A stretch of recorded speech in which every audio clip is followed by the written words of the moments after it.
Inside a Yale storage drawer, a handful of ordinary bone fragments waited over a century to demolish the official history of the world's most famous ruin. The story says the Inca abandoned Machu Picchu when Spanish conquest finally reached them. That story is wrong. Yale built that legend. Now Yale's own laboratory is tearing it apart. Archaeologist Richard Berger only wanted to test old bones with a machine no one had used on them before.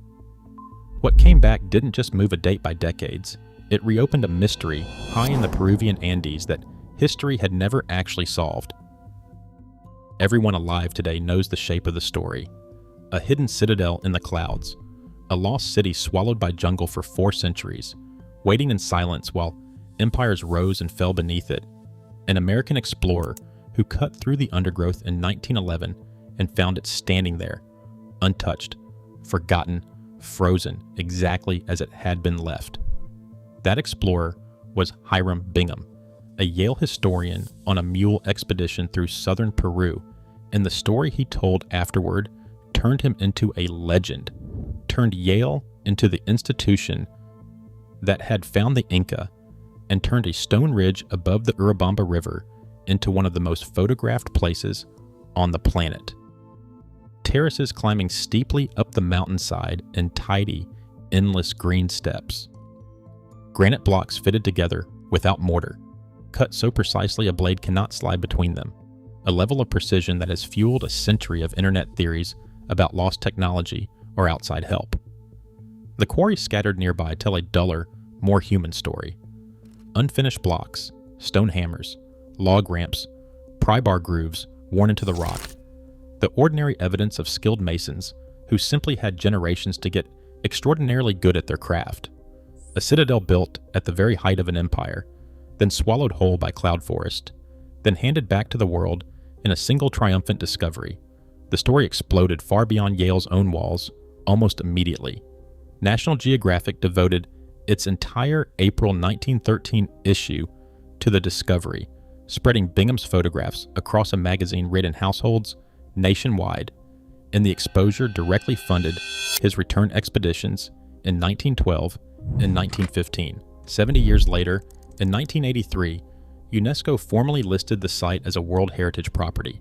In 2007, more than 100 million people cast votes in a global public poll, and Machu Picchu was crowned one of the new 7 wonders of the world, cementing it forever as shorthand for lost civilization, ancient genius, and buried mystery. Every layer of that global fame rests, at its foundation, on the version of events Bingham personally chose to publish. That is the version stamped on postcards, printed in textbooks, repeated on museum walls, and read aloud by every tour guide standing at the sun gate at sunrise. It is also, in the most literal sense, not true. The morning it actually happened, Bingham was not alone, and he was not exactly the confident explorer of the legend. A local farmer named Melchor Arteaga led him up the muddy trail in the rain, for a small fee, alongside a Peruvian sergeant assigned to the expedition named Carrasco. It was Arteaga's knowledge of the terrain, not some flash of Bingham's own instinct, that put him on that ridge at all.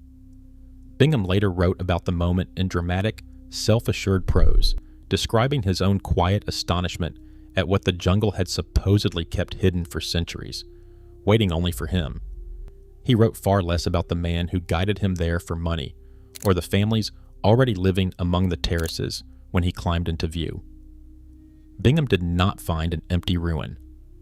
When he climbed that ridge, a family of Quechua farmers was already living on the terraces, growing crops in soil their people had worked for years, completely unbothered by the idea that anyone considered this place lost. And 9 years before Bingham ever set foot there, a Peruvian farmer named Agustin Lizarraga had climbed the same slope and carved his own name into a stone wall. Lizarraga, 1902. Bingham saw the inscription. He mentioned it in his own private field notes. Then, in the book that made him internationally famous, the name quietly vanished. The city the world calls lost had never been lost to the people who lived beside it. It was only ever lost to the institutions that later got to decide which version of the discovery got printed. That is the first crack, and it is a small one. It barely disturbs the polished surface of the legend, but it tells you something important about how this entire story has been assembled for over a century. Evidence gets noticed, then quietly edited, then buried beneath a cleaner, more marketable narrative. And once you know the discovery itself was rearranged to fit a better story, a colder question starts to form. If the finding of Machu Picchu was curated, what else about it was? Start with the date, because the date is the foundation everything else stands on. Every textbook, every plaque at the site entrance says 1450. Machu Picchu, the royal estate of the Emperor Pachacuti, constructed at the height of Inca military expansion, occupied for less than a century, then quietly, mysteriously abandoned. That number did not come from digging into the ground. It came from reading a book. In 1945, American archaeologist John Rowe built a chronology of Inca rulers using a Spanish chronicle written in 1586 by a priest named Miguel Cabello de Balboa, a colonial document composed more than half a century after the conquest, based on secondhand oral history filtered through translators, memory, and a very different worldview than the one it claimed to record. Rowe used it to place Pachacuti's rise to power around 1438, and from there dated the estate's construction to roughly 1450. For nearly 80 years, that second-hand colonial estimate became hard scientific fact, printed with total confidence in academic papers and gift shop guidebooks alike. Nobody tested it against the bones buried in the mountain's caves. Nobody tested it against the stone itself. An entire discipline built its calendar on top of one priest's 16th century memory of an empire he had never personally seen at full strength. That is the story the world trusted for most of a century. The story still printed on the interpretive signs outside the ruins today. And it is the exact story that just walked into a modern laboratory to be tested against the one witness that cannot be edited, cannot be embellished, and does not care about anyone's reputation: the isotopes locked inside human bone. This is where Berger and that same machine from the opening scene come back into the story. In 2021, his research team pulled together from Yale, Tulane, and the University of California, Santa Cruz, working alongside Yale's Lucy Salazar and geneticist Lars Ferenschmitz, pulled 26 sets of human remains from the very burial caves Bingham had emptied more than a century earlier. Not new discoveries. The same bones sitting in museum storage since 1912, waiting for a technology that did not exist yet.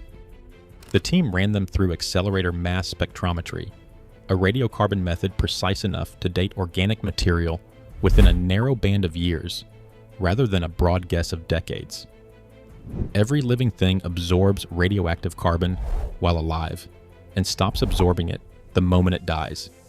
And that carbon decays at a fixed predictable rate, which means the ratio still locked inside a fragment of bone functions like a frozen clock, one that keeps ticking long after the person it belonged to is gone. Berger's team read that clock and published the results in the archaeological journal Antiquity. The numbers did not say 1450. They said the site was already inhabited by around 1420, as much as 30 years earlier than the chronicle-based chronology had ever allowed, which means Pachacuti's rise to power, the founding of the royal estate, the entire academic scaffolding built from a Spanish priest's 1586 manuscript, was wrong, not slightly imprecise. Structurally wrong. A modern laboratory had just outvoted 5 centuries of accepted written history using nothing but bone fragments and a machine that measures the decay of carbon atoms. The chronology, the entire discipline had quietly organized itself around for 80 years, had just been broken on paper in a peer-reviewed journal by the very university that built the myth in the first place. To understand how a wrong number managed to survive undisturbed for 80 years, you have to go back and look at how this entire story hardened into fact.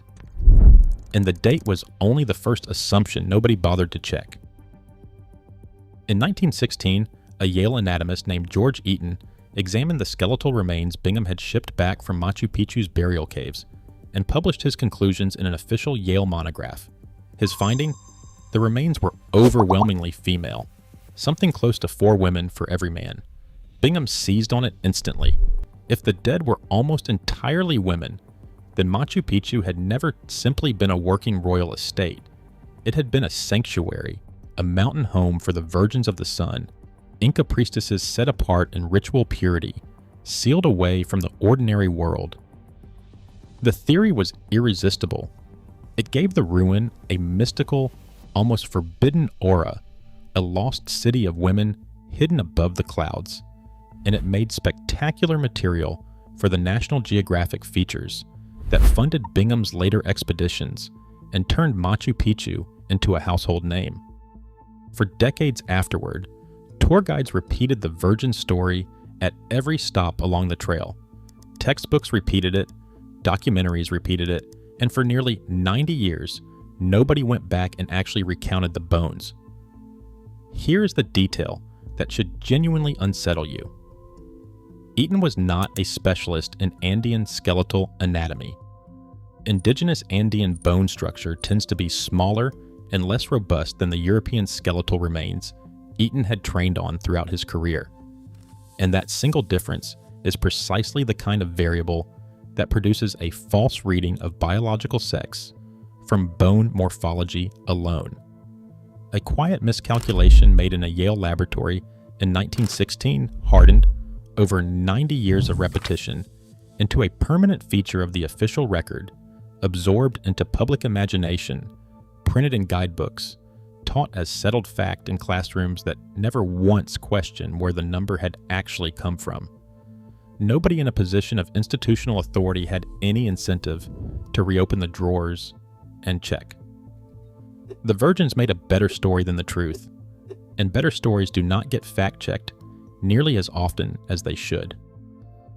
There was a second silence sitting quietly underneath the first one, a silence in the ground itself.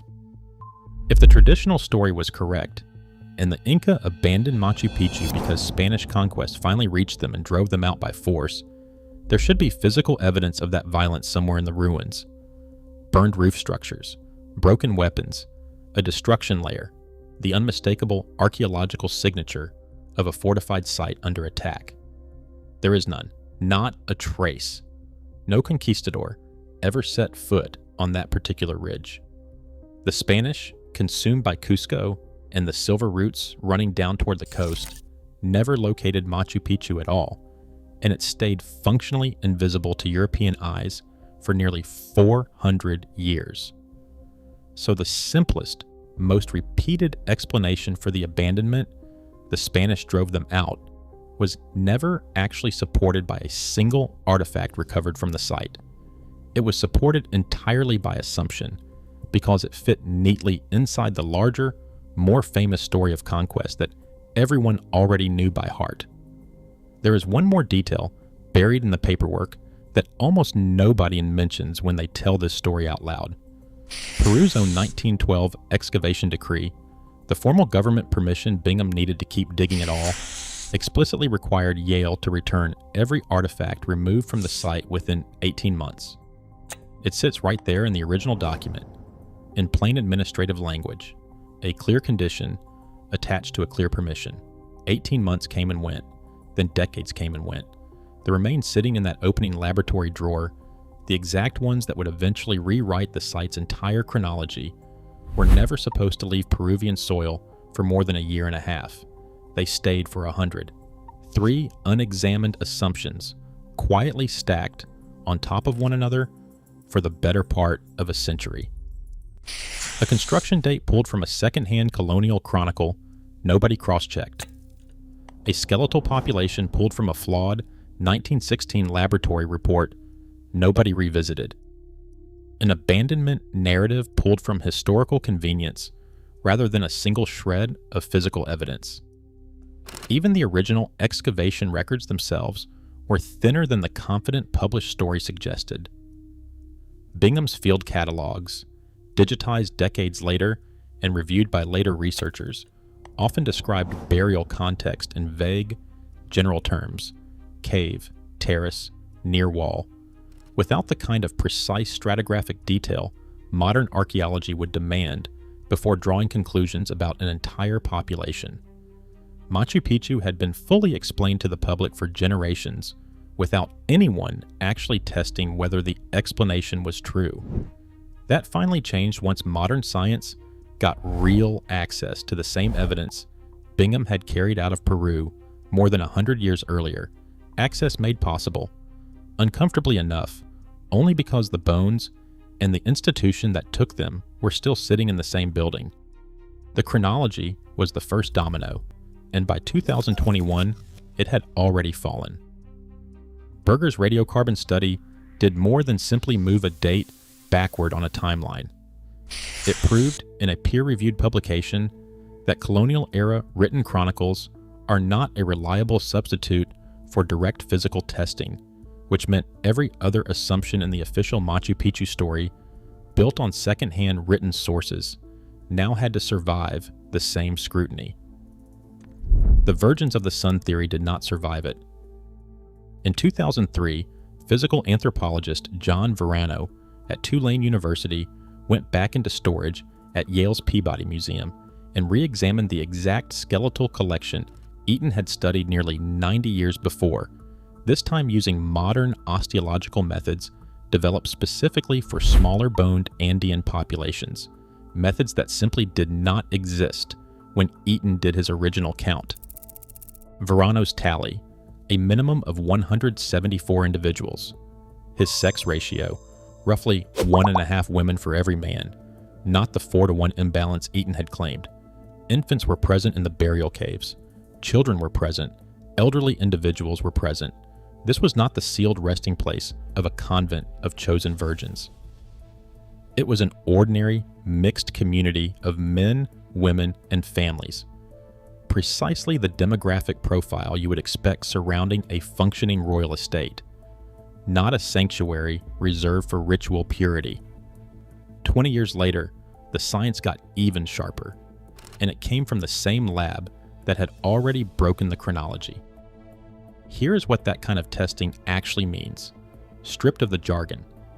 Every cell in the human body carries a genetic record of where a person's ancestors lived, who they mixed with, and how far a bloodline traveled before it ended in a mountain grave.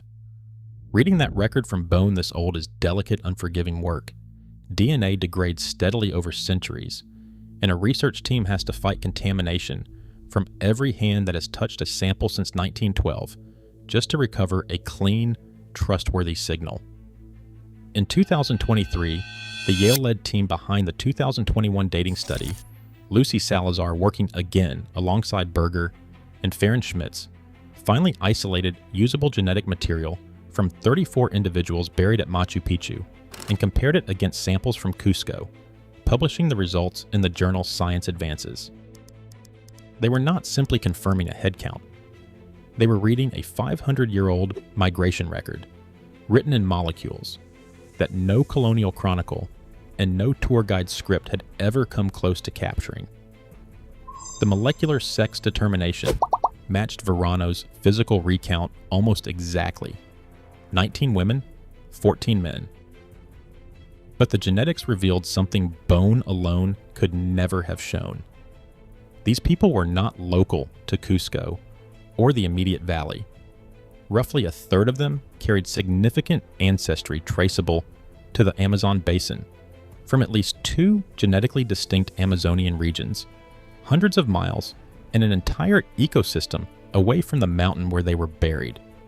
Nearly half the sample showed genetic mixing between population groups that had no obvious geographic reason to be related at all.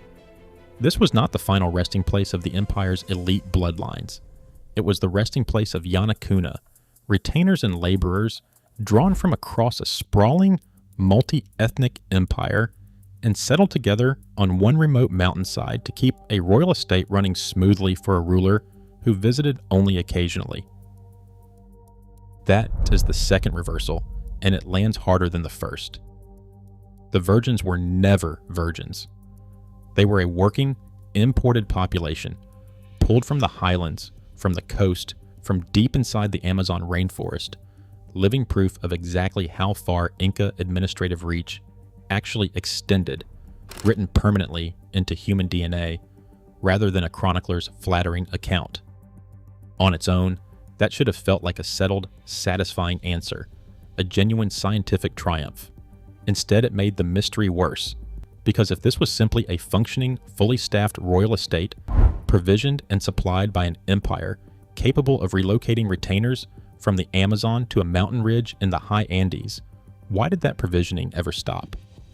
What kind of failure does it take to make an empire that logistically organized, that administratively precise, let a place like this go completely and permanently silent?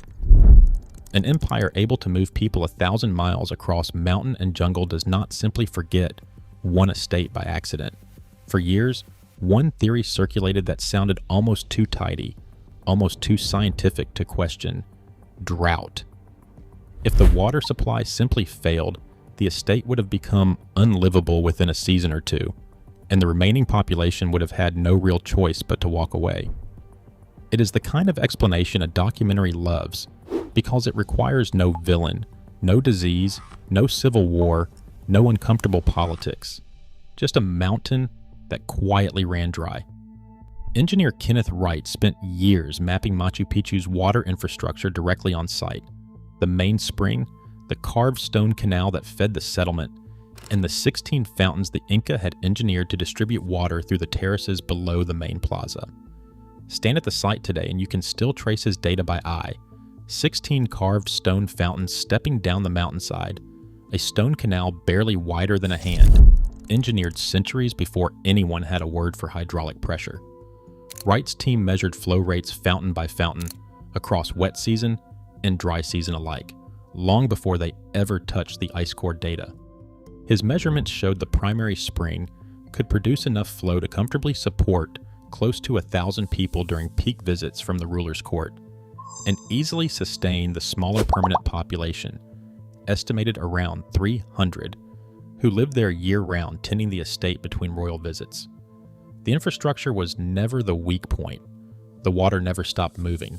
Wright then went one step further and tested the drought theory against an independent physical record, the Quelccaya ice cap, whose compressed annual layers hold a continuous record of regional precipitation stretching back centuries, like tree rings frozen in place.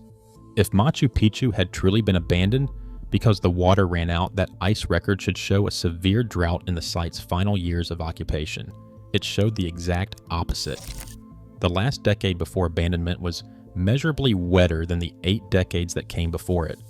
The drought theory did not survive contact with the ice core data. It was quietly and definitively ruled out. That should have ended the search for an explanation, a clean, tidy answer backed by hard glacial data. It didn't. Ruling out drought did not solve the mystery. It simply removed the easiest, most comfortable answer and left the harder, more uncomfortable ones standing in plain sight, waiting for someone to actually look at them. What remains is not one dramatic, single-day catastrophe, but a slow, strangling of supply lines. And the timeline lines up disturbingly well with something far darker than weather. Around 1527, the reigning Inca Emperor Huayna Capac and his chosen heir, Ninan Kuyochi, both died within the same devastating stretch of time, from what most colonial chroniclers describe as a sudden epidemic, very possibly smallpox, moving ahead of the Spanish through indigenous trade networks that stretched the length of the empire, arriving in Peru years before a single Spanish soldier ever crossed into Inca territory. That double death triggered a succession crisis, and the succession crisis erupted into a brutal, years-long civil war between two half-brothers, Huáscar and Atahualpa, ripping the empire apart from the inside in the exact years immediately before Pizarro's small, ragged force landed on the coast. Some researchers argue the smallpox story is not nearly as airtight as popular history makes it sound. Of the 17 surviving colonial chronicles that describe the emperor's death, only 6 of them actually name smallpox specifically. And critics point to the Civil War itself, along with famine and battlefield mortality, as equally plausible killers that later got folded into a tidier disease narrative. The disease theory remains genuinely, actively disputed among historians. Picture what that Civil War actually looked like on the ground, regardless of which trigger started it. Two armies of Inca soldiers, loyal to two different half-brothers, tearing through the empire's own heartland while the roads, the granaries, and the labor rotations that fed places like Machu Picchu buckled under the strain. By November 1532, when Francisco Pizarro's force of fewer than 200 men captured the weakened emperor Atahualpa at Cajamarca, the empire they were stepping into was already hollowed out from years of internal war and disease. What is far harder to dispute from any angle is that the empire was already tearing itself apart internally before Pizarro's forces ever set foot on Inca soil. And a royal estate like Machu Picchu never survived on local farming alone. It depended entirely on a functioning imperial supply chain running out through Cusco, labor rotations, tribute goods, moving along the road network. Retainers cycled in on a schedule from the provinces, the entire administrative machine of an empire operating at full strength and full attention. Sever that chain through civil war, through epidemic mortality, through the collapse of the roads, and the record-keeping that had physically held the empire together for a century, and an estate exactly like this one does not need an invading army to go quiet. It simply stops being fed. The rotating retainers are never replaced. The tribute goods stop arriving on schedule, and then stop arriving at all. The terraces keep producing crops for a little while longer, tended by fewer and fewer hands each season, until one particular season, nobody comes back at all, and nobody at the time even records the moment it happened. That is the most evidence-backed explanation available today, and notice carefully what it is not. It is not a single glowing scan revealing a hidden massacre. It is not a sealed chamber with a tidy, written answer waiting inside.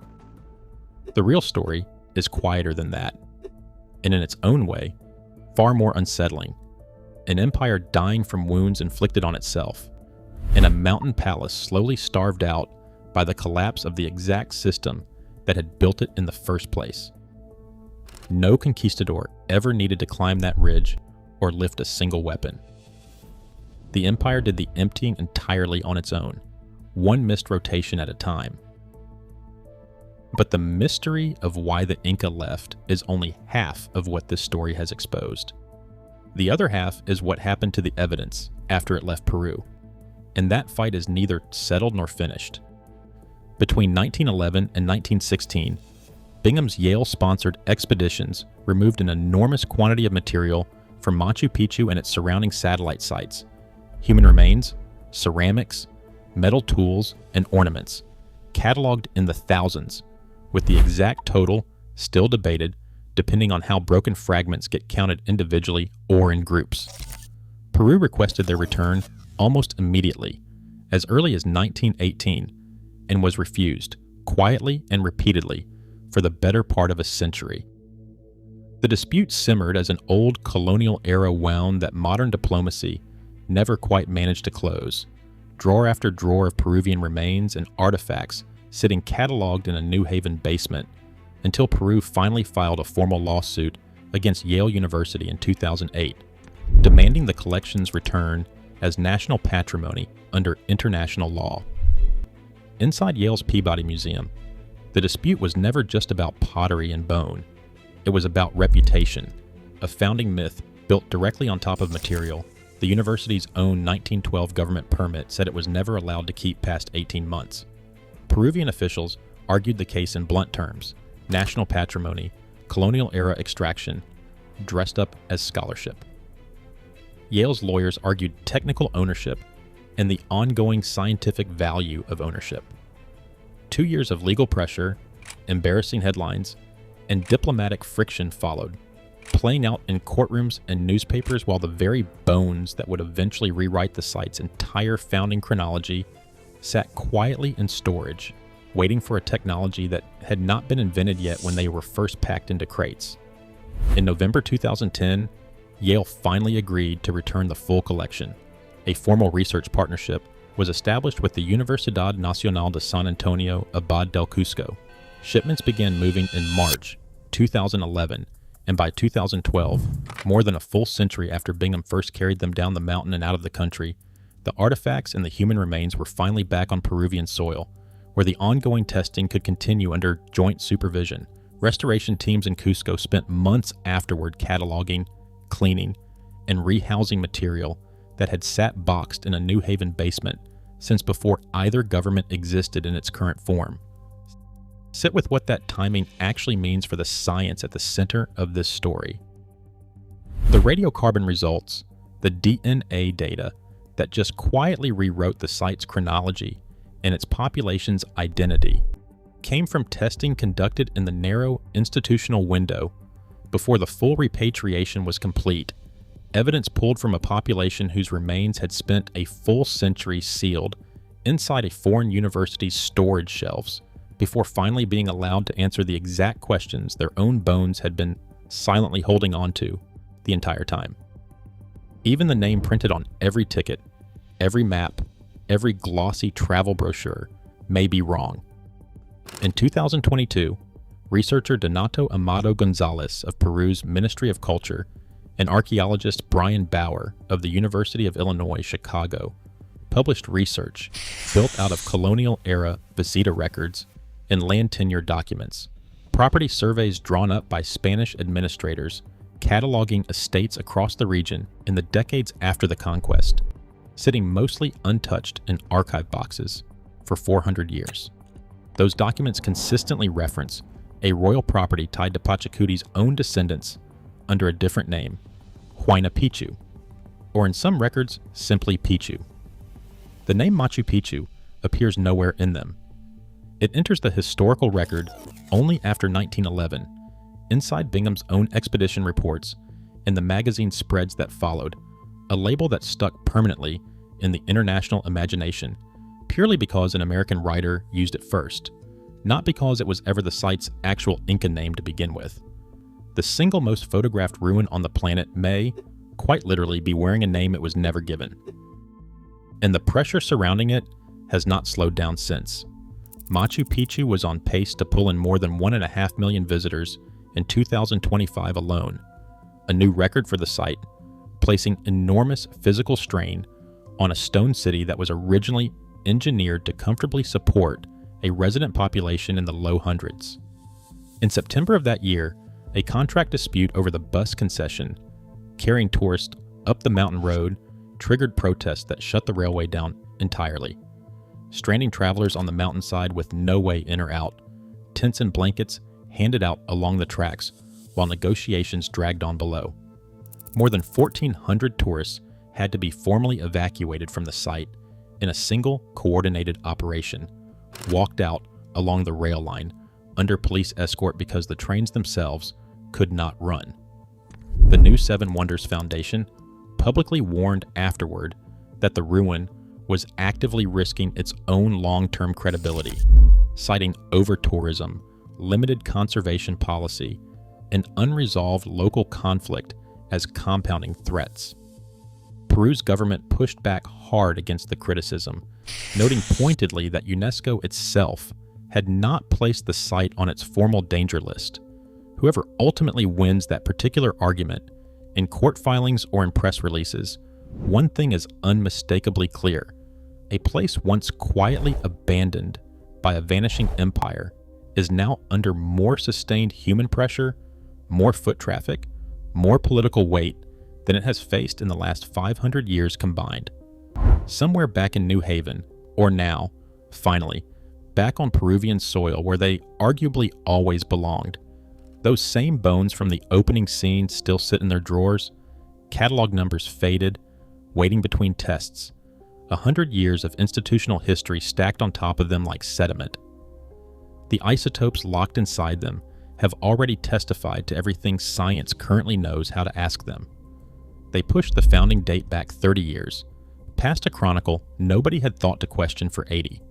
They erased the virgins and gave that mixed, imported population back its real identity after a century of being misread by a lab that trained on the wrong skeletons. They proved the dead came from the Amazon, from the coast, from every distant corner of an empire that no longer physically exists anywhere on a map. They ruled out drought with the cold, indifferent precision of compressed glacier ice, one layer at a time. What they could not do, what no scan, no isotope reading, no radiocarbon machine has yet managed to do, is name the exact day the last retainer walked down that mountain path and simply never came back up. Machu Picchu was never lost, and it was never abandoned by mystery. It was abandoned by an empire that finally ran out of road to feed it. And it is sitting up there right now this morning, terraces catching the drifting fog, granite walls fitted without a trace of mortar between them, a name on the ticket that may not even be its own, still waiting on the one question the bones answered everything around, except the single thing everyone actually came here wanting to know.